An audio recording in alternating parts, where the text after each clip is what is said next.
سلام رفیق، امیدوارم حالت خوب باشه. من رافع آدم الهاشمی هستم، استاد زبان و ادبیات عربی.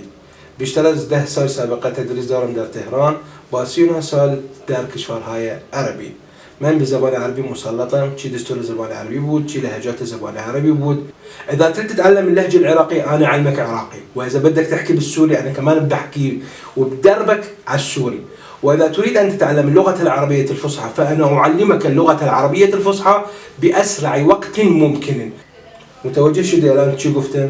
من با لهجه عراقی، با لهجه سوری، با زبان عربی فصیح با تو صحبت کردم. باید بدونید زبان عربی سخت‌ترین زبان در دنیا نیست، بلکه زبان عربی آسان‌ترین زبان در دنیا. زبان عربی عمیق‌ترین زبان در دنیا، وسیع‌ترین، شامل‌ترین، دقیق‌ترین و آسان‌ترین زبان در دنیا. پس با من همراه باش، به زودی می‌بینمت.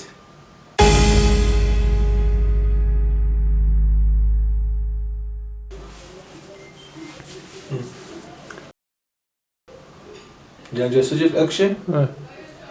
خب صبر اسكت حتى انا اشوف حاجه والله عودة الحرفية حرفيا بس اسكت حتى انا راح تحكي ما جالس 1 2 3 على ما نبلش باي شي دقيقه هذا ما بقى شفت كومنت تكمل ان شاء الله خلي عيدها بقى شفت كابشنة بس بقى شوف خو ايش مثلا يسمعك صح انا عدينا بس يا تبوش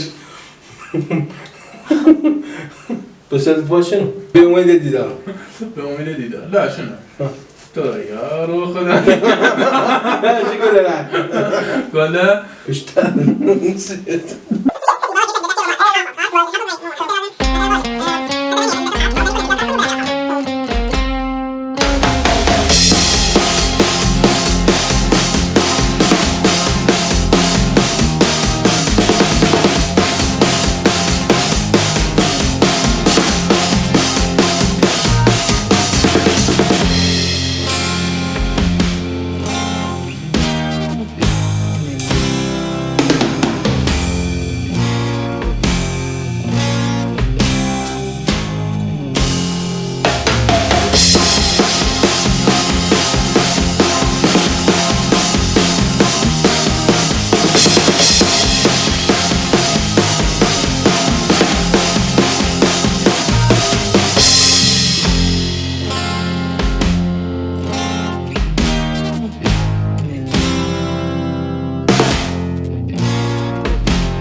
بس با من همراه باش، به زودی میبینمت.